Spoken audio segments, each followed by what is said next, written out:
Welcome to Math with Miss Stacy. In this video, we will discuss the question, what is an improper fraction?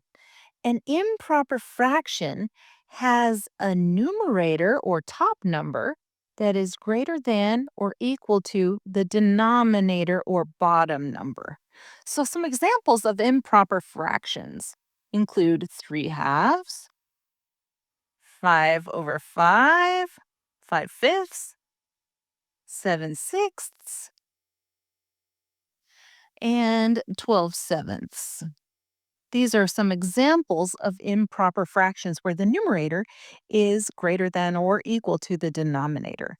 When we are adding, subtracting, multiplying, or dividing mixed numerals, which means a whole number and a proper fraction, it is useful to use improper fractions. So there are times we use these improper fractions to manipulate the numbers.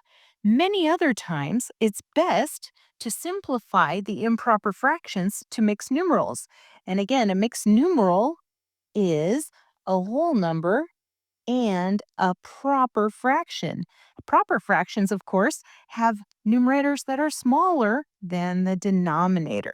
So an improper fraction has a numerator that is greater than or equal to the denominator.